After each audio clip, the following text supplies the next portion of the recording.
दूसरे चरण में 38 जिलों में मतदान जारी। 370 निकायों के लिए 6,929 विभिन्न पदों पर 39,146 उम्मीदवार मैदान में। कई जगह ईवीएम खराब होने से मतदाता परेशान। निकाय चुनाव के सेकेंड फेज में 38 जिलों में वोटिंग। शाहजहांपुर में वित्त मंत्री ने सबसे पहले वोट डाला। अलीगढ़ के मतदान केंद्र पर ईवीएम में आई खराबी। कानपुर मंडल में मतदान जारी। बूथों पर मतदाताओं की लाइन, दिग्गजों की साख है दांव पर।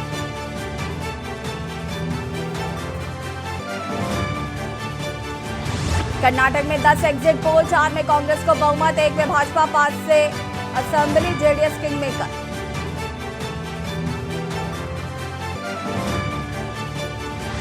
पीएम आज 5800 करोड़ की परियोजनाओं की देंगे सौगात। वैज्ञानिक प्रगति एक्सपो का भी होगा आगाज। राष्ट्रीय प्रौद्योगिकी दिवस पर आयोजित कार्यक्रम का करेंगे शुभारंभ।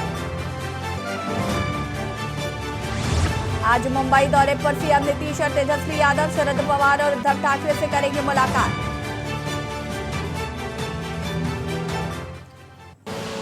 आप देख रहे हैं के न्यूज, खबरों का सारथी। नमस्कार। निकाय चुनाव फाइनल फाइट। आपको बता दें कि आज निकाय चुनाव के दूसरे चरण का मतदान सुबह 7 बजे से शुरू हो चुका है। शाम 6 बजे तक मतदान होगा। बता दें कि निकाय चुनाव के दूसरे चरण के लिए मतदान जारी। अमेठी में 9 बजे तक 11% हुआ मतदान। अंबेडकर नगर में 9 बजे तक 11% मतदान। अलीगढ़ में 9 बजे तक 7% मतदान हुआ। आजमगढ़ में 9 बजे तक 10% हुआ मतदान। इटावा में 9 बजे तक 10% मतदान हुआ। एटा में 9 बजे तक 12% मतदान हुआ। औरैया में 9 बजे 11% मतदान हुआ। कासगंज में 9 बजे तक 12% मतदान हुआ है। गाजियाबाद में 9 बजे तक 8% मतदान। चित्रकूट में 9 बजे तक 10% मतदान। पीलीभीत में 9 बजे तक 13% मतदान। बदायूं में 9 बजे तक 11% मतदान हुआ। बुलंदशहर में 9 बजे तक 12% मतदान। बलिया में 9 बजे तक 12% मतदान। बस्ती में 9 बजे तक 9% मतदान। बागपत में 9 बजे तक 13% मतदान। बाराबंकी में 9 बजे तक 11% मतदान। भदोही में 9 बजे तक 10% मतदान। मऊ में 9 बजे तक 12% मतदान। मेरठ में 9 बजे तक 9% मतदान हुआ। महोबा में 9 बजे तक 10% मतदान। मिर्जापुर में 9 बजे तक 8% मतदान हुआ है। शाहजहांपुर में 9 बजे तक 10% मतदान हुआ। संत कबीर नगर में 9 बजे तक 10% वोटिंग। सिद्धार्थ नगर में 9 बजे तक 10% मतदान। सोनभद्र में 9 बजे तक 10% मतदान। हमीरपुर में 9 बजे तक 12% मतदान। हाथरस में 9 बजे तक 10% मतदान हुआ। आपको बता दें कि 9 बजे तक कहां पर कितना मतदान हुआ है, ये हमने आपको वोट प्रतिशत के जरिए बताया। बुलंदशहर से खबर आपको बता देते हैं, जहां पर नगर पंचायत पहासू में मतदान केंद्र। पहासू उर्मिला राघव स्कूल में बनाए गए मतदान केंद्र में अब की बार विकास के मुद्दों पर वोट दिया जा रहा है। जनता की तरफ से बात कही गई। पहासू उर्मिला राघव स्कूल में बनाए गए हैं मतदान केंद्र। नगर निकाय का दूसरे चरण का मतदान 7 बजे शुरू हो चुका था और इस वक्त 9 बजे है। करीब 2 घंटे का मतदान हो चुका है। देखिए, वोटरों की अगर बात करें तो वोटरों में काफ़ी उत्साह देखने को मिल रहा है। देखिए, हमारे कैमरामैन ने वो तस्वीर दिखाई है जो प्रशासन ने जो व्यवस्था की है, जो निर्वाचन आयोग ने व्यवस्था की है। जो पुरुष वोटर हैं उनके लिए अलग से लाइन लगाई गई है और देखिए जो महिला वोटर हैं उनके लिए अलग से यहाँ व्यवस्था की गई है। देखिए, हम और बात करते हैं वोटरों से कि आखिरकार उनके क्या मुद्दे हैं, किन मुद्दों पर वो जो वोट करना चाहते हैं। देखिए, क्या नाम है बहन जी आपका? कमलेश। अच्छा, आप वोट करने आई हैं। तो ये एक लोकतंत्र का एक स्तंभ है। आपको मतदान करने का एक अधिकार मिला हुआ है, तो क्या सोच के वोट करेंगे? क्या विकास के क्या क्या सोचा है विकास मुद्दे क्या?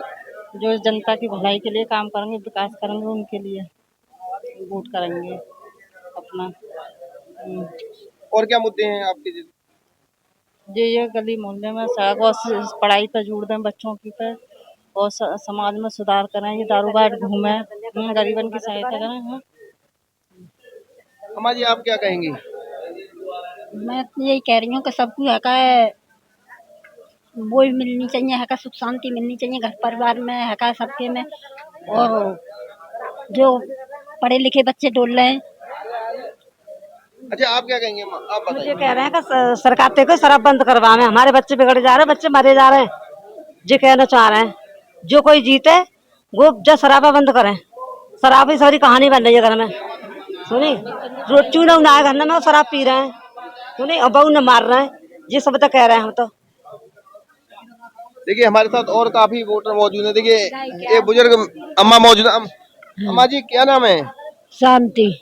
अच्छा अम्मा, आप वोट डालने आई है, काफी लंबी लाइन लगी हुई है, काफी समय से खड़े हैं आप, तो क्या मुद्दे हैं अम्मा जी वोट करने का आपका? ये जो शराब चल रही है, बेटी बेटा ज्यादा ही माँ बाप को परेशान करें, रोटी ना खान दें घर में, चाहे बुढ़ापा ना कटन देते ही। सरकारें ऐसी बनानी चाहिए जो सुविधा आवे, बच्चा सब धरे पढ़े लिखे, कोई कारण करे तो हमारी वो अच्छी गुजर हो। आप बताइए। जनाने ने मेहनते आदमी ने गुजारी हुआ घर में खराब लड़ाई और मारपीट करो। अच्छा आप बताइए, एक आप युवा वोटर हैं, एक स्टूडेंट भी हैं, किन मुद्दों पे आप वोट करेंगे आज? मैं तो यही कहूँगी कि जनता के लिए मतलब विकास हो, जनता का भी सुने, क्योंकि वोट के लिए तो सब घर घर जाते हैं लेकिन बाद में कोई विकास करता नहीं है। लेकिन जो गरीब लोग हैं उनके लिए भी रोजगार आना चाहिए, जिनकी महिलाएं हैं बहुत परेशान है घर में और दारू पी के परेशान करते हैं, तो उनके लिए ऐसा रोजगार हो कि वो बाहर न जाके अपने ही घर में, मतलब अपने ही आसपास रह के अपने बच्चों का पेट पालन कर सके, ताकि किसी अपने हस्बैंड भी डिपेंड ना रहे। अच्छा आप लोग जिस तरह से आप वोट करें, ये एक आपको स्वतंत्र अधिकार दिया है, तो आप क्या परिवर्तन चाहती हैं? हाँ बिल्कुल परिवर्तन चाहते हैं हम। देखिए और भी मेरे साथ वोटर मौजूद हैं, हम उनसे बात करते हैं। क्या नाम है बेटा आपका? आप पहली बार वोट करने आई हैं?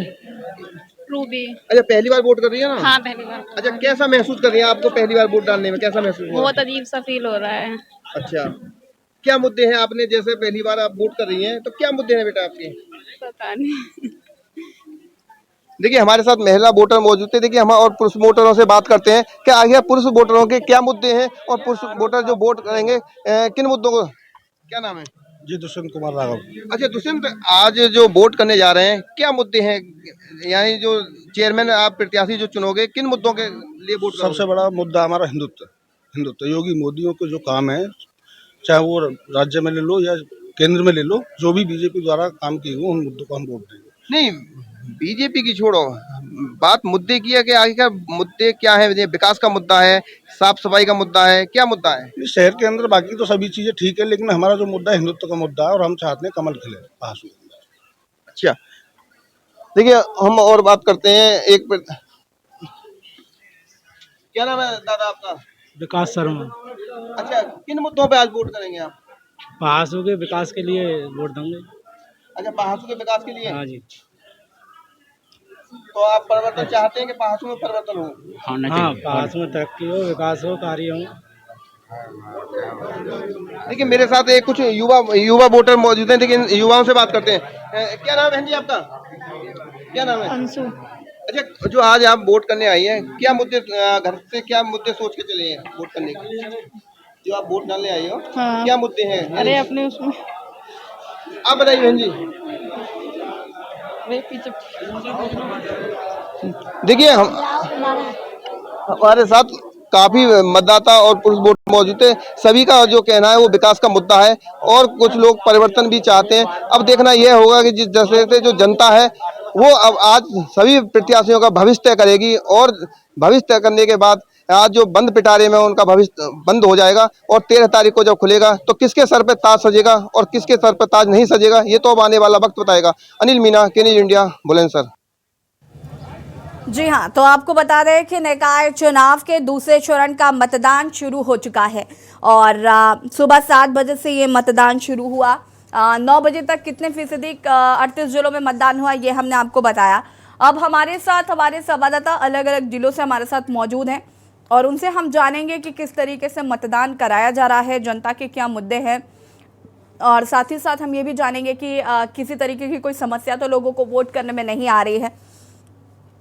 शुरुआत में अनिल मीणा से करना चाहूंगी, बुलंदशहर से हमारे संवाददाता है। अनिल, बुलंदशहर की बात करें तो यहाँ पर वोटिंग प्रतिशत अभी तक कितना है, साथ ही साथ मतदान करने को लेकर क्या तैयारियां की गई थी और जनता को कोई समस्या तो नहीं हो रही है?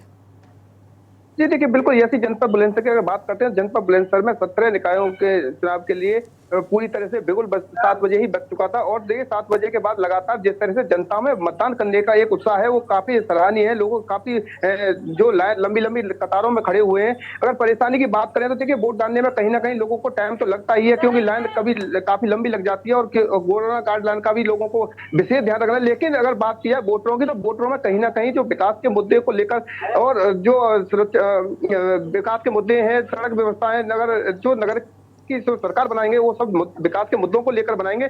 और देखिए सुरक्षा व्यवस्था की बात करें तो सुरक्षा व्यवस्था को लेकर जनपद बुलंदशहर के डीएम, एसएसपी और देखिए इस वक्त हम जो मौजूद है नगर पंचायत पहासू के जनता इंटर कॉलेज में जो मतदान केंद्र बनाया गया वहां मौजूद है, जहां की जो स्थानीय एसडीएम है अवनीश कुमार द्विवेदी और जो एसडीएम वरुण कुमार सिंह है वो लगातार डोर टू डोर खुद निरीक्षण कर रहे हैं और तमाम व्यवस्थाओं को जायजा भी ले रहे हैं। और जायजा लेने के साथ जो अधिकारी हैं उनको सख्त निर्देश भी दे रहे हैं कि किसी तरह की कोई भी लापरवाही बर्दाश्त नहीं की जाएगी। देखिए अगर वोटरों की बात की जाए तो वोटरों को कहीं ना कहीं परेशानी थोड़ा बहुत तो सामना करना पड़ता है, लेकिन यहाँ सबसे बड़ी जो एक अच्छी बात करी गई है, हर मतदान केंद्र पर जो आंगनबाड़ी है उनको ड्यूटी पे लगाया, गेट पे लगाया गया, क्योंकि जो पर्ची बन के आती है उस पर्ची को देखने के बाद जो आंगनबाड़ी देखिए आंगनबाड़ी बैठी हुई है और जो आंगनबाड़ी है ये लगातार उन पर्ची को देखकर ये बताती हैं कि कौन से बूथ पे आप लोगों को वोट करनी है और कौन से पे नहीं, जिससे कि जो वोटर है उनको कहीं ना कहीं परेशानी का सामना ना करना पड़े। देखिए मेरे साथ यहाँ मेरे आंगनबाड़ी मौजूद है, हम इनसे बात करते हैं। क्या नाम है बहन जी आपका? अच्छा, आपकी गेट पे ड्यूटी लगी है तो क्या विशेषता रही है ड्यूटी लगने की यहाँ? ये इसकी पहचान, ये पहचान पत्र और इसका मिलान करके उसके बाद हम डले। अच्छा, जिससे कि वोटर के लिए कहीं कोई परेशानी नहीं आई। हेलो हेलो, हमको कोई परेशानी नहीं आई इसलिए। देखिए और देखिए लगातार यहाँ गेट की बात करें तो गेट पर काफी जो आंगनबाड़ी है इनको लगाया गया है। और देखिए और भी बात करते हैं तो इन लोगों से हम बात करते हैं कि जो यहाँ इनकी ड्यूटी लगाई गई है, इनके जो अधिकार हैं किस तरह के अधिकार इनको दिए गए हैं और लोगों को जो मतदान वोटिंग करने आ रहे हैं उनको किस तरह से। क्या नाम है बहन जी आपका? अच्छा, जो आपकी ड्यूटी लगी है तो ड्यूटी लगाने का कारण क्या रहा है निर्वाचन आयोग का, और जो वोटर आ रहे हैं उनको आप किस तरह से डील कर रहे हैं, किस तरह से उनको जागरूक कर रहे हैं? आधार कार्ड और उनकी जो पर्ची है वोट डालने वाली उनको मैच कर रहे हैं, उनका फेस देख रहे हैं कि उनका फेस उनके आधार से मैच कर रहा है या नहीं कर रहा है। पहचान और वोट डालने का तरीका भी बताना है उनको, किस तरीके से वोट डालने का बोलना चाहिए। मेरा नाम उत्तर भारती है और हम मतदाताओं को यही बता रहे हैं कि किस तरीके से वोट डालनी चाहिए, अपनी वोट खराब ना करें, पर्ची को ऐसे मोड़ना चाहिए, वो सब सिखा रहे हैं। उनका आधार कार्ड मैच कर रहे हैं पर्ची से, ये सब कर रहे हैं जिससे कि परेशानी ना हो, जिससे उन्हें परेशानी ना हो। देखिए ऐसी देखिए एक 93 साल की बुजुर्ग महिलाएं जो व्हील चेयर पे देखिए वोट डालने आई हैं, उनका जो बेटा है वो उनको वोट कराने आया। देखकर कहीं ना कहीं वो भी चाहती हैं कि जो उनको लोकतंत्र का जो एक वोट का स्वतंत्र अधिकार मिला है वो भी अपने मत का प्रयोग करना चाहते कराए। और देखिए हम उनसे बात करते हैं, देखिए कैमरामैन तस्वीर दिखाएं, जो हमारे जो बुजुर्ग 93 वर्षीय एक अम्मा है जो वोट डालने आई है, और अम्मा से बात करते हैं। अम्मा जी, आप वोट करने आई हैं, क्या सोच के वोट किया है अम्मा आपने?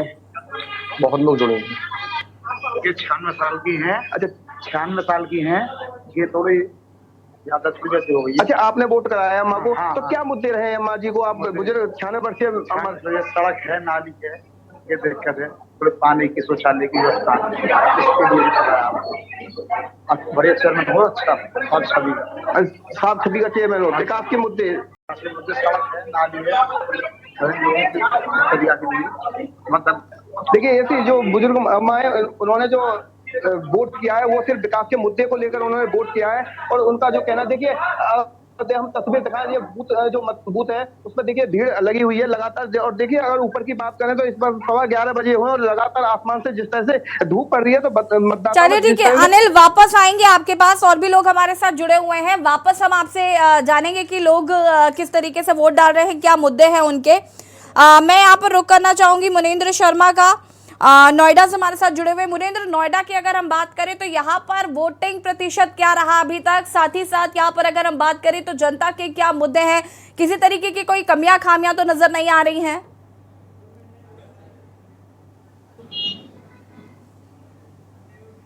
अनम्यूट कर लीजिए मुनेंद्र। बिल्कुल ऐसी आपको बताना चाहूंगा कि सुबह 7 बजे से वोटिंग नोएडा में शुरू हो चुका था। नगर पालिका परिषद दादरी और 5 नगर पंचायत यहाँ पर हैं, जिनमें टोटल मिलाकर के अभी तकरीबन 12 से 15% मतदान की सूचनाएं 9 बजे तक की थी। तो जो मुद्दा है बेसिकली यहाँ पर सबसे बड़ा मुद्दा विकास का है। विकास के मुद्दे पर ही सभी पार्टियां एक दूसरे को पीछा करने की कोशिश कर रही हैं। लगातार जो मतदाताओं से हमने बात करने की कोशिश की तो किसी मतदाता ने ये तो नहीं बताया कि वो किस पार्टी के लिए कर रहे हैं, लेकिन सभी मतदाताओं ने बेसिकली मोस्टली यही बताया कि वो विकास के मुद्दे पर ही वोट डालने जा रहे हैं। जी मुनेंद्र, यहाँ पर क्या लोगों से बातचीत संभव है? उनसे भी जरा बातचीत करिए, क्या कुछ कहना है उनका, क्या किस बेसिस पे वोट कर रहे हैं, किसी तरीके की कोई समस्या तो नहीं आ रही? क्योंकि सबसे बड़ा प्रॉब्लम हो जाता है कि वोटर लिस्ट में लोगों के कई बार नाम नहीं होते हैं, इसकी वजह से लोग वापस मतदान केंद्र से उन्हें वापस लौटना पड़ता है। तो इस तरीके की समस्या क्या देखने को मिल रही है? ये काफी लोगों को दिक्कतें आई हैं कि उनके वोटर लिस्ट में नाम नहीं थे, लेकिन जो एप्लीकेशंस हैं इसकी इलेक्शन कमीशन की, उससे काफी लोगों को राहत मिली है। काफी लोगों की वोटिंग्स जो थी, जो लिस्ट में नहीं थी, उस एप्लीकेशन के थ्रू उनको मिल पा रही थी। तो लेकिन उनका अभी निदान भी यहाँ पे किया जा रहा है। जी चलिए ठीक है, वापस आएंगे आपके पास। हमारे साथ यहाँ पर पुरुषोत्तम दुबे भी सिद्धार्थनगर से जुड़ चुके हैं। पुरुषोत्तम दुबे जी, सिद्धार्थनगर की बात करें तो यहाँ पर अभी तक वोटिंग प्रतिशत कितना रहा, साथ ही साथ लोगों के क्या मुद्दे हैं और किन बेसिस पे यहाँ पर वोट दिया जा रहा है?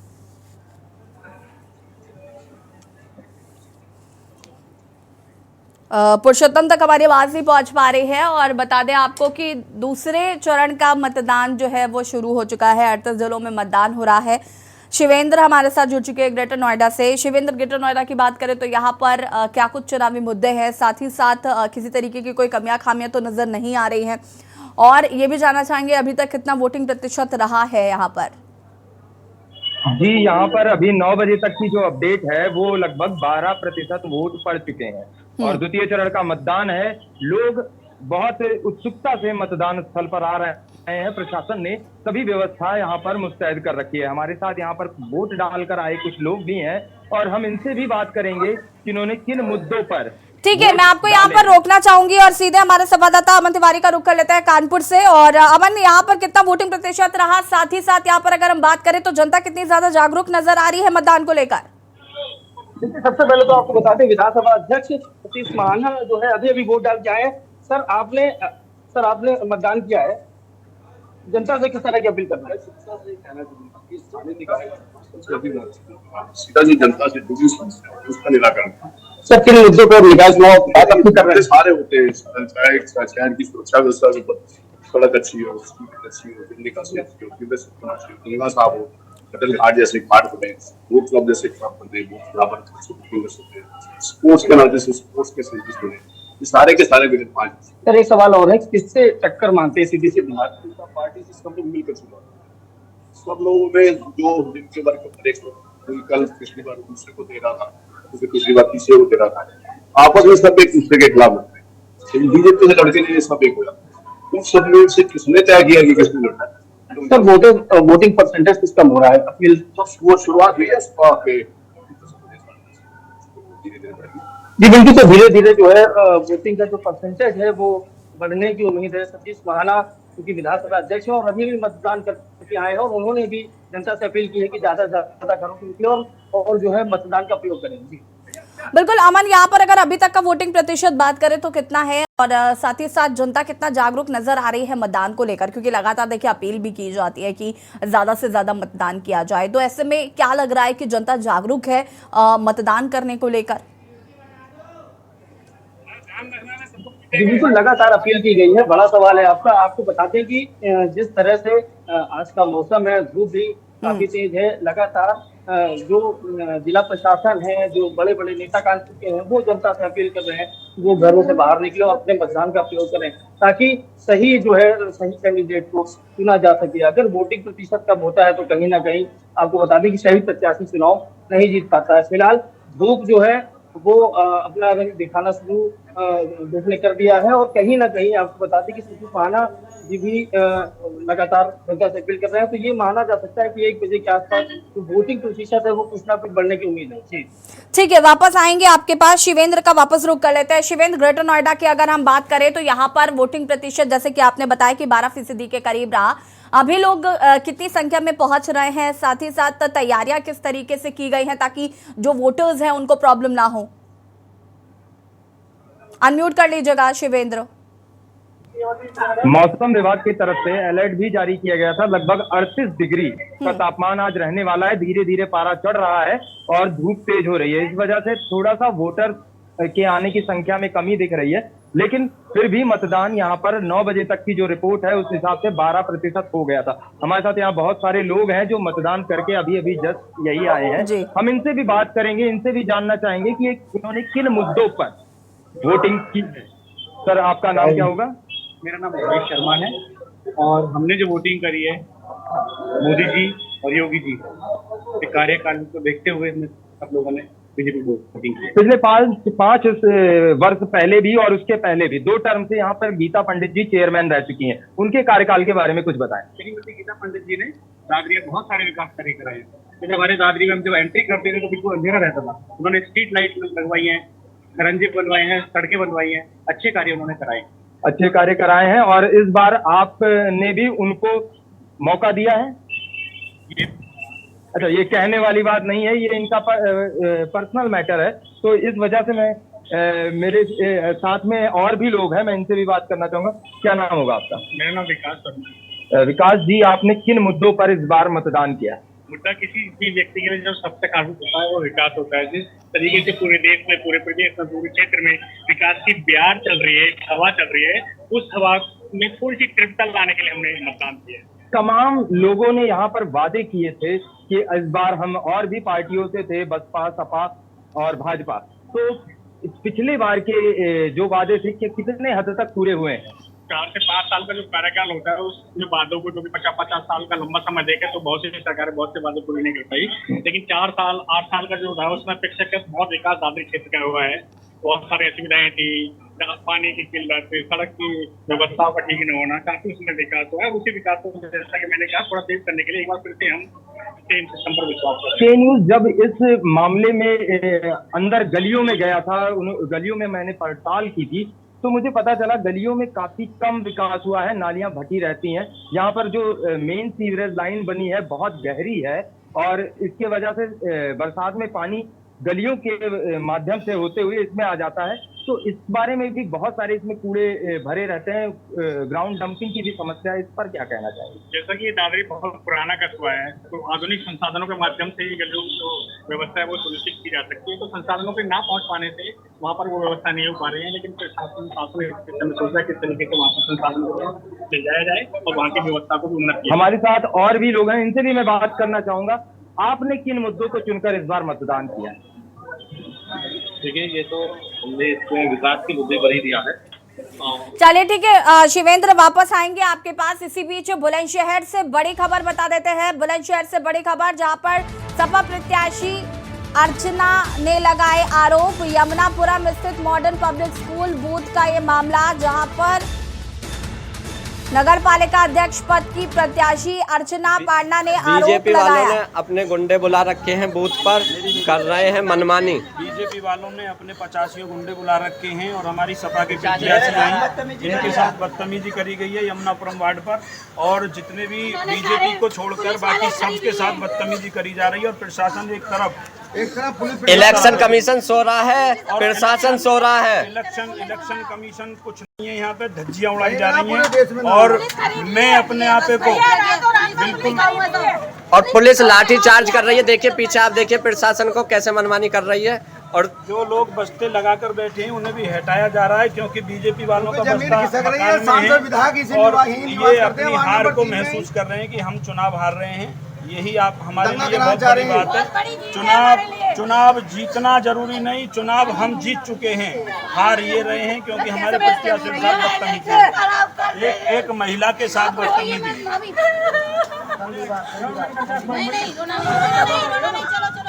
अगर ब्राह्मण अभी एक संविधान की उड़ाई जा रही है धज्जियां, कोई संविधान नहीं है, देश की उड़ाई जा रही है धज्जियां।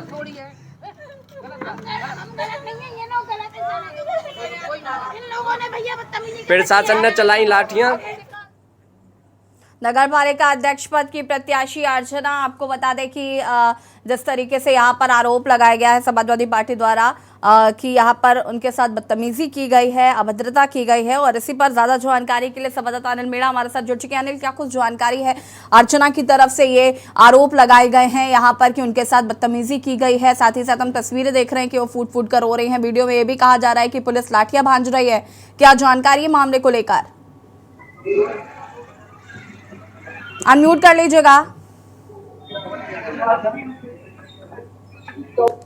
जी देखिए, ऐसे बिल्कुल मैं आपको बता दूं, जनपद बुलंदशहर की नगर पालिका का जो मॉडल पब्लिक स्कूल का मामला है, जहाँ एक मतदान केंद्र बनाया गया है। जो सपा पूर्व विधायक बाहुबली गुड्डू पंडित की जो पत्नी है अर्चना पाटिया, जो समाजवादी पार्टी ने उनको मैदान में प्रत्याशी समाजवादी की तरफ से मैदान में उतारा था, तो वहाँ उन्होंने जो एक वीडियो सोशल मीडिया पर वायरल किया और उन्होंने सोशल मीडिया पे जो वीडियो वायरल किया, उस सोशल मीडिया पर वीडियो वायरल करने का उन्होंने जो आरोप लगाया बीजेपी के जो प्रत्याशी है और जो उनके कार्यकर्ता उन पर आरोप लगाया है कि वो अभद्रता हमारे मतदाताओं के साथ और हमारे कार्यकर्ताओं के साथ अभद्रता कर रहे हैं। और वो जिस तरह से वीडियो में रो रही हैं, वो तो कहीं ना कहीं हम देख सकते हैं। तो उनका यहाँ भी पुलिस प्रशासन पे भी मिली भगत का आरोप है। हालांकि जब जनपद बुलंदशहर के अधिकारियों से, उच्च अधिकारियों से बात की, जनपद बुलंदशहर के डीएम सीपी सिंह और एसएसपी श्लोक कुमार से बात की, तो उन्होंने कहा था कि इस तरह की जनपद बुलंदशहर में कोई भी कहीं भी कोई तरह की कोई घटना नहीं है। उन्होंने खुद अपने आप वीडियो एक वायरल की है।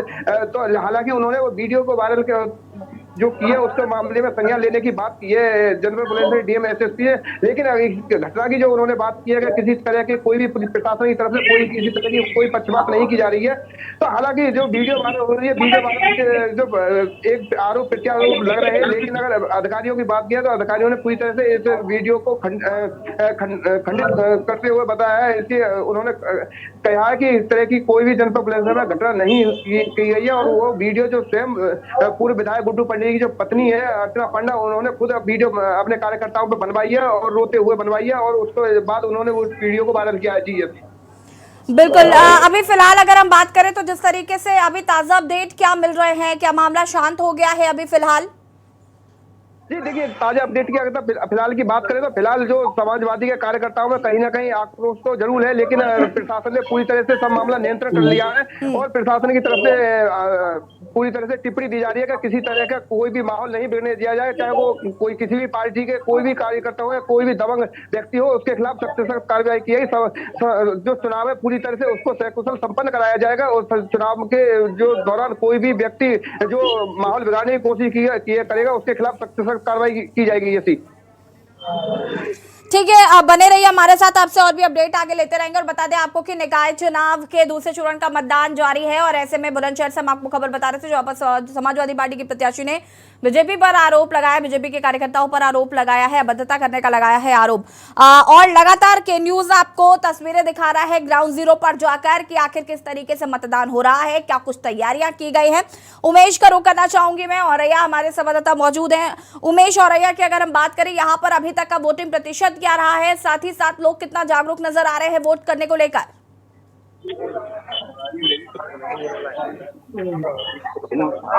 जी बिल्कुल आपको बता दें कि लगातार सुबह 7 बजे से ही जनपद में वोटिंग चल रही है।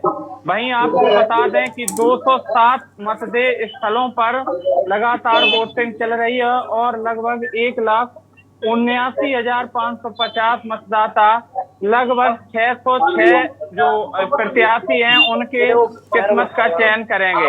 वहीं आपको बता दें कि 80 अध्यक्ष पद के उम्मीदवार हैं, तो लगभग 526 जो बूथ के लिए या सभासदों के लिए अध्यक्ष बनाए गए हैं। और आपको सुरक्षा व्यवस्था की बात कर दें तो लगातार सुरक्षा व्यवस्था के चाक चौबंद व्यवस्था की गई है। जी आपको बता दें कि सुबह से लोग जागरूक दिख रहे हैं और कहीं ना कहीं राजनीतिक जो विशेषज्ञ हैं उनके जो राजनीतिक आंकड़े हैं यहाँ पर जनपद में फेल नजर आ रहे हैं। वहीं जिलाधिकारी औरैया ने साफ तौर पर कहा है कि पूरी सुरक्षा व्यवस्था की दृष्टिगत से तमाम तरह के जो संदिग्ध हैं, जो अपराधी किस्म के लोग हैं, उनको जिला बदल तक कर दिया गया है और पूरी तरह से शांति व्यवस्था की जिम्मेदारी ली गई है।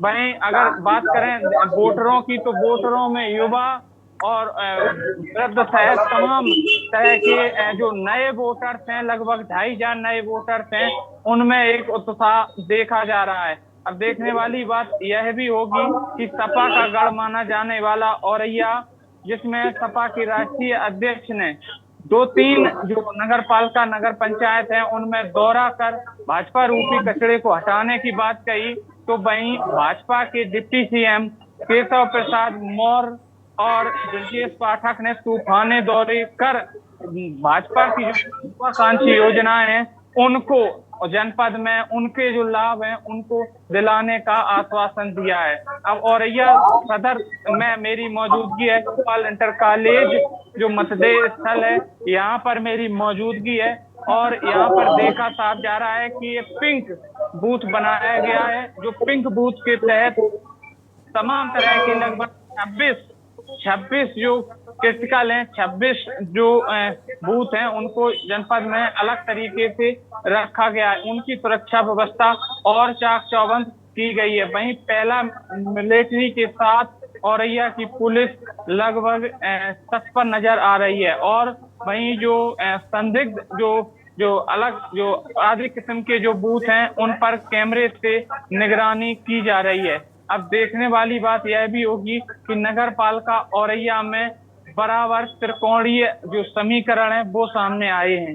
वहीं निर्दलीय प्रत्याशी तहत भाजपा और सपा की करारी टक्कर देखने को मिल रही है। भाजपा के प्रत्याशी उत्तम और दुबे हैं तो वहीं सपा से अनूप गुप्ता हैं। निर्दलीय प्रत्याशी के रूप में लालजी शुक्ला बराबर की टक्कर में सामने आ रहे हैं। वहीं मतदाताओं का कहना है कि उन्हें शिक्षित, विकासशील, साफ छवि का उन्हें प्रत्याशी चाहिए। तमाम तरह के लोग मौजूद हैं बात करने के लिए, तमाम तरह के वोटर हैं, राजनीतिक जो विशेषज्ञ हैं वो हमारे साथ मौजूद हैं। उनसे बात करेंगे कि किस तरह से नगर का विकास होगा और कैसा प्रत्याशी होना चाहिए। सर क्या नाम है आपका? सुरेश मिश्रा नाम है। मिश्रा जी, अगर औरैया नगर पालिका समेत नगर पंचायतों की जनपद में बात की जाए तो किस तरह का मुकाबला जो निर्दलीय प्रत्याशी है या भाजपा सपा में सामने आ रहा है? देखिए, लगभग जो 6 नगर पंचायतें हैं जनपद में और औरैया नगर पालिका है, इन 7 में देखा जाए तो कहीं निर्दलियों का भी पलड़ा भारी है और कहीं जो दलीय प्रत्याशी हैं, भाजपा है या सपा है या कहीं बीएसपी है, ये लोग भी जो है जमकर चुनाव लड़ रहे हैं। और अभी आप ये नहीं कह सकते हैं कि चुनाव परिणाम किस पार्टी के पक्ष में जाए।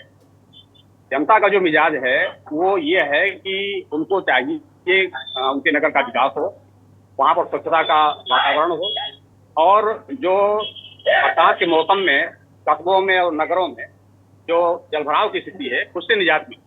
अब इस स्थिति में कौन प्रत्याशी उनके उस मानक पे सटीक बैठ रहा है उसके हिसाब से मतदान करने जाए। लेकिन त्रिकोणीय मुकाबला औरैया नगर में है, इसी प्रकार से दिबियापुर में भी त्रिकोणीय मुकाबला ही है जिसमें समाजवादी पार्टी भी और भारतीय जनता पार्टी दोनों जमकर चुनाव लड़ रहे हैं। रिजल्ट किसके पक्ष में आएगा अभी ये कहना। नगर वासियों की 2-3 मुख्य समस्याएं देखी गई, जैसे नए मोहल्ले हैं उनमें सड़कों का न बनना या फिर एक पुरानी जो कई विगत वर्षों से सामने सीवर लाइन की समस्या इस नगर पंचायत में नगर पालिका में औरैया में सामने आई हुई। क्या इस बार ऐसा कोई प्रत्याशी है जो जनता इस वोटरों की जो इस तरह की समस्या है उसे दूर कर पाएगा? देखिए, जो नगर निकाय है इनको जब ये स्वायत्त शासी संस्था होते हैं, इनकी स्वयं की आमदनी से विकास होना चाहिए, लेकिन जो संवैधानिक की लेकिन बिना जो है शासन के आर्थिक सहयोग से नगर निकाय की जितनी संस्थाएं ये कोई काम नहीं कर पाती है, विकास काम इनका हो नहीं पाता। ठीक है उमेश, वापस आएंगे आपके पास और इस पर आगे हम बातचीत करेंगे। हमारे साथ अरविंद दुबे संवाददाता सोनभद्र से भी जुड़ चुके हैं। अरविंद, सोनभद्र की बात करें तो यहाँ पर वोटिंग परसेंटेज अभी क्या रहा है, साथ ही साथ मतदाता कितने जागरूक नजर आ रहे हैं, किस तरीके से वोटरों को लुभाने के लिए तैयारियां की गई हैं? जी, आपको बता दें कि सोनभद्र में 24% हो चुकी है ओवरऑल। सोनभद्र बताते चले कि 10 निकाय हैं जिसमें एकमात्र नगर पालिका है और 9 नगर पंचायतें हैं। तो वहीं बता दें कि सुबह से ही मतदान हो रहा था। सुबह मतदान को लेकर के काफी भीड़ थी। हर मतदान केंद्रों पर लोगों के आने का क्रम जारी था। बहरहाल अभी आग उगलती इस धूप में वोटरों में थोड़ी सी कमी आई है। कह सकते हैं कि आप मतदान केंद्रों पर अब वोटरों की संख्या सुबह की अपेक्षा कम है। बात करें सुरक्षा व्यवस्था की तो लगातार सोनभद्र डीएम और कप्तान पुलिस अधीक्षक द्वारा लगातार चक्रमण करते हुए विभिन्न बूथों पर सुरक्षा का जायजा लिया जा रहा है और संवेदनशील और अति संवेदनशील प्लस बूथों पर सुरक्षा बेहतर चाक चौबंद इंतजाम किए गए हैं। यहाँ के अगर चुनावी अनम्यूट कर लीजिए अरविंद।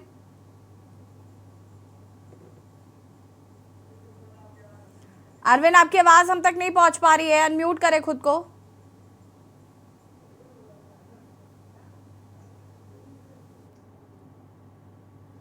अरविंद तक शायद हमारी आवाज नहीं पहुंच पा रही है, उन्हें फिर से संपर्क करने की कोशिश करते हैं। आपको बता दें कि 38 जिलों में दूसरे चरण का मतदान सुबह 7 बजे से शुरू हो चुका है, शाम 6 बजे तक मतदान जारी रहेगा। अरविंद आवाज आ रही है आपको? जी कंटिन्यू करिए प्लीज। जी आवाज मेरी जा रही है? जी अरविंद कंटिन्यू करिए आप। हाँ सवाल फिर से करें। अरविंद, यहाँ पर जनता के क्या मुद्दे हैं? चुनावी समीकरण जो है वो क्या बनता हुआ नजर आ रहा है? टक्कर किन किन के बीच में यहाँ नजर आ रही है? करेंगे प्रयास, उनसे हम बात करने की कोशिश करेंगे। जी आपका क्या नाम है? मेरा नाम जितेंद्र कुमार निषाद है। जितेंद्र जी, मतदान आपने कर लिया? अभी तो नहीं दिए हैं। क्या है मुद्दे इस बार, कैसे मुद्दों पे आप मतदान करना चाह रहे हैं? विकास का मुद्दा होना चाहिए। विकास का मुद्दा है। ऐसे कौन से काम है जो आपके ध्यान में है कि नहीं ये काम इस बार अब तक जो नहीं हुआ इस बार होना चाहिए? ऐसा कोई काम आप बताएं जो आपके दिमाग में चल रहा हो विकास को लेकर। जैसे यहाँ का जो है नाली निर्माण और हमारे सोन नदी का सुंदरीकरण और विशाल पार्क वगैरह बने, उसी के मुद्दे पे ये सब होगा। मैं और यहाँ पे कुछ सीनियर लोग आ चुके हैं जो क्षेत्र के कह सकते हैं कि वरिष्ठ पत्रकार भी हैं ये अपना आकाशवाणी से। मैं इनसे जानने का प्रयास करूंगा कि ये अभी यहाँ पर आए हुए हैं मतदान करने, इनके क्या एम है और ये कैसे देखते हैं इस बार के नगर निकाय चुनाव को। जी इस बार निकाय चुनाव को आप किस तरह से देखते हैं? यह चुनाव निष्पक्ष होना चाहिए, विकास के मुद्दे पे होना चाहिए, आपके साथ भावना बना के रखें लोग, हम तो यही कहेंगे। तो अभी शांति व्यवस्था आपको दिख रही है? अगर निकाय में बात करें आचार संहिता की पूरी तरह से पालन होता दिखाई दे रहा है? बिल्कुल हो रहा है। आपको एक और बात सोनभद्र से बता दें कि अभी एक मामला आया था सोनभद्र जनपद की एकमात्र नगर पालिका परिषद रावतगंज में, जहां पर सपा प्रत्याशी के पति के कार पर। ठीक है अरविंद, बने रहिए हमारे साथ, आपसे और भी इस पर जानकारी लेंगे। और आपको बता दें कि निकाय चुनाव के दूसरे चरण का मतदान सुबह 7 बजे से शुरू हो गया है, शाम 6 बजे तक मतदान जारी रहेगा। और सीधे आपको ले छोड़ते हैं दिल्ली, जहां पर प्रगति मैदान पर प्रधानमंत्री नरेंद्र मोदी क्या कुछ कह रहे, सुन लेते हैं। ट्रेडमार्क रजिस्टर होते थे, आज भारत में सालाना 2.5 लाख से ज्यादा ट्रेडमार्क रजिस्टर हो रहे हैं। साथियों, आज भारत हर उस दिशा में आगे बढ़ रहा है जो एक टेक लीडर कंट्री के लिए जरूरी होता है। आप में से कई साथी जानते हैं 2014 में हमारे देश में करीब 150 के आसपास ही इंक्यूबेशन सेंटर्स थे। आज भारत में इंक्यूबेशन सेंटर्स की संख्या 650 भी पार कर चुकी है। आज भारत ग्लोबल इनोवेशन इंडेक्स में 81 नंबर पे था, वहां से ऊपर उठ करके 40वें स्थान पर पहुंच चुका है। आज देश के युवा, हमारे स्टूडेंट्स अपने डिजिटल वेंचर्स खड़े कर रहे हैं, स्टार्टअप शुरू कर रहे हैं। 2014 में हमारे यहाँ स्टार्टअप की संख्या भी कुछ 100 के आसपास थी।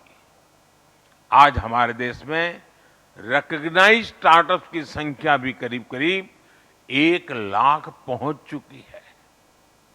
आज भारत दुनिया का तीसरा सबसे बड़ा स्टार्टअप इकोसिस्टम है और ये ग्रोथ उस समय में है जब दुनिया आर्थिक अनिश्चितताओं के दौर से गुजर रही है। ये भारत का सामर्थ्य दिखाता है, भारत का टैलेंट दिखाता है। और इसलिए मैं फिर कहूंगा, पॉलिसी मेकर्स के लिए हमारे वैज्ञानिक समुदाय के लिए, देश भर में फैली हजारों रिसर्च लैब्स के लिए, हमारे प्राइवेट सेक्टर के लिए ये टाइम बहुत ही महत्वपूर्ण है। स्कूल टू स्टार्टअप्स की यात्रा हमारे स्टूडेंट्स करेंगे, लेकिन आपको उन्हें निरंतर गाइड करना होगा, प्रोत्साहित करना होगा, और इसमें मेरा आप सभी को पूरा सपोर्ट रहेगा। साथियों, जब हम टेक्नोलॉजी के सामाजिक संदर्भ को समझते हुए, और यहाँ पर प्रधानमंत्री नरेंद्र मोदी को आप सुन रहे थे। रुकेंगे एक छोटे से ब्रेक के लिए, जल्द हाजिर होते हैं। आप देख रहे हैं के न्यूज, खबरों का सारथी। चुनाव पर बात करेंगे, लेकिन उससे पहले आपको छोड़ते हैं दिल्ली, जहां पर सुप्रीम कोर्ट की कार्रवाई आपको दिखाते हैं तस्वीरों में। State under the first schedule to the Constitution, yet it is conferred with power to legislate upon some. और आपको बता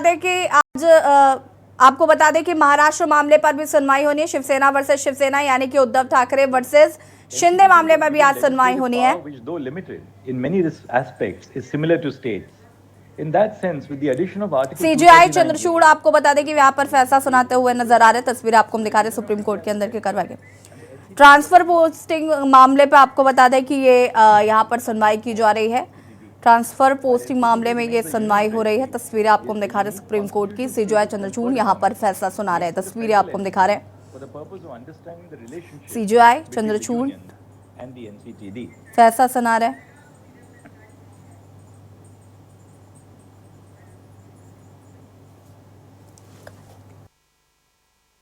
A combined reading of Articles 73 and 162 of the Constitution indicates that the Union has exclusive executive power over entries in List 1. The states have exclusive executive power over entries in List 2. With respect to List 3, that is a concurrent list, the Union shall have executive power only if provided by the Constitution or by a law of Parliament. The states shall have executive power over the entries in List 3. However, if a central legislation or a provision of the Constitution confers executive power to the Union with respect to a List 3 subject, then the executive power of the state shall be subject to such law or provision. The executive power of the Union in a state over matters on which both states and the Union of India can legislate, that is the concurrent list, is limited to ensure that the governance of the states is not taken over by the Union. This would completely abrogate the federal system of governance and the principle of representative democracy. It is with this objective in mind that the members of the Constituent Assembly thought it fit to limit the executive power of the Union in a state over matters on which the state legislature also has legislative competence. The principle in Articles 73 and 162 would equally apply to the scope of executive power over matters which are within the legislative competence of both the Union and the GNCTD.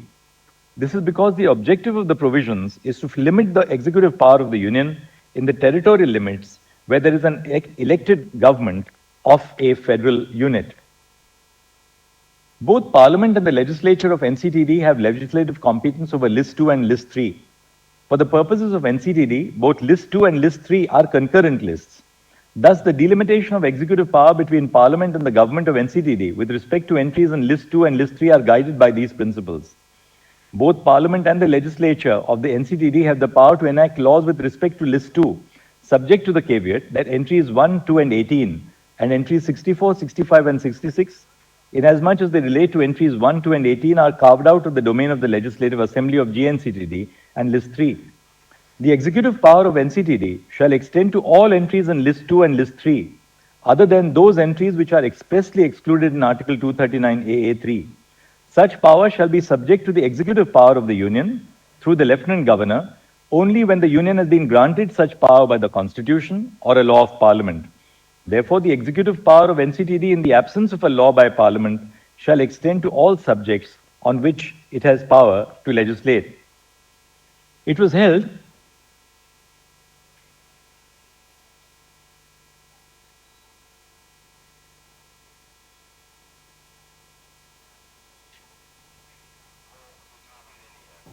Then we cover Rule 46 of the rules, and we say The rule provides that the Lieutenant Governor shall exercise such powers and functions with respect to persons serving in the administration of NCTD as may be entrusted to him under the provisions of the rules and orders regulating the conditions of service of such persons or by any other order of the President. The term administration in this rule must be considered in the context of Article 239 AA3 and Section 41 of the GNCTD Act. The executive administration by the Lieutenant Governor, in his discretion, can only extend to matters which fall outside the purview of the powers conferred on the Legislative Assembly, but it extends to powers or functions entrusted or delegated to him by the President, or in which he is required by or under law to act in his discretion or to exercise any judicial or quasi-judicial functions. The term administration cannot be understood as the entire administration of GNCTD. Otherwise, the purpose of giving powers to a constitutionally recognized and democratically elected government would be diluted.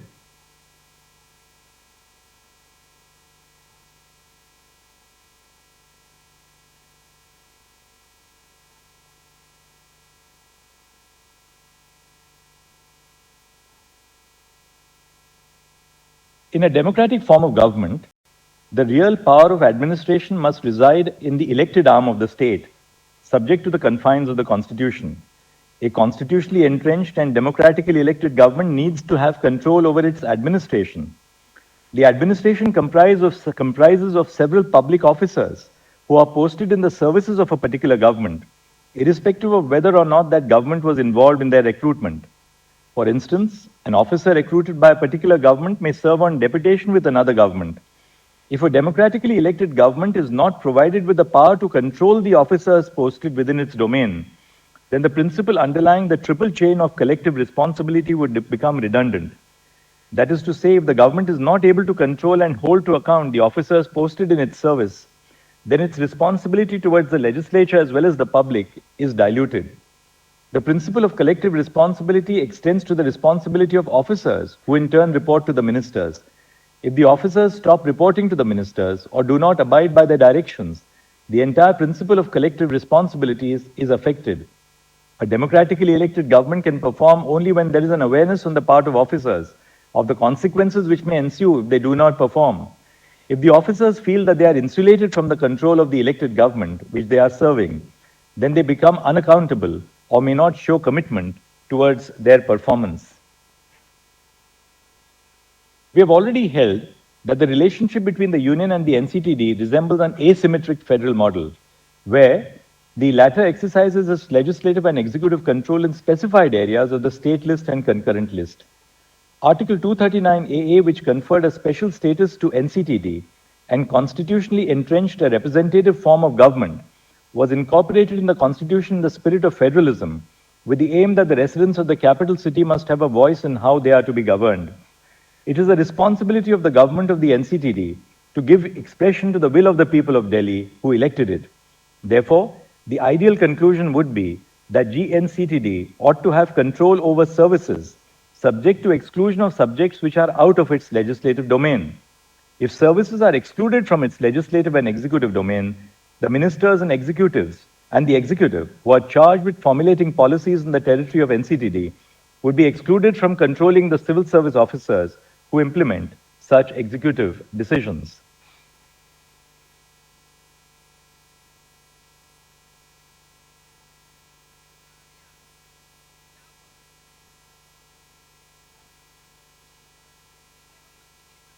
The legislative and executive power of NCTD over entry 41 shall not extend over to services related to public order, police and land. However, legislative and executive power over services such as Indian Administrative Services or Joint Cadre Services, which are relevant for the implementation of policies and the vision of NCTD in terms of day-to-day administration of the region, shall lie with the NCTD. Officers thereunder may be serving in NCTD even if they were not recruited by the NCTD. In such a scenario, it would be relevant to refer as an example to some of the rules which clearly demarcate the control of All India or Joint Cadre Services between the Union and the states. NCTD, similar to other states, also represents the representative form of government.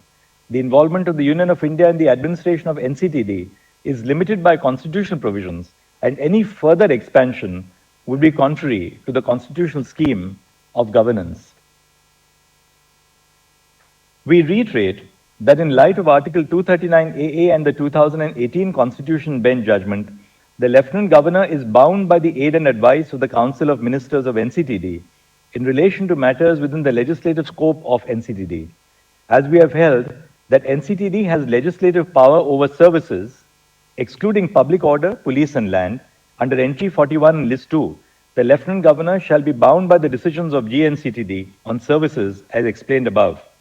To clarify, any reference to Lieutenant Governor or over services, excluding services relating to public order, police and land, in relevant rules, shall mean Lieutenant Governor acting on behalf of NCTD. Now the conclusion. The division of administrative powers between the Union and the NCTD as explained in this section must be respected. In view of the discussion above, the following are our conclusions. A. There does not exist a homogeneous class of Union territories with similar governance structures. B. NCTD is not similar to other Union territories. By virtue of Article 239AA, NCTD is accorded a sui generis status, setting it apart from other Union territories. C. The Legislative Assembly of NCTD has competence over entries in List 2 and List 3, except for the expressly excluded entries of List 2. In addition to the entries in List 1, Parliament has legislative competence over all matters in List 2 and List 3 in relation to NCTD, including the entries which have been kept out of the legislative domain of NCTD by virtue of Article 239AA 3A. D.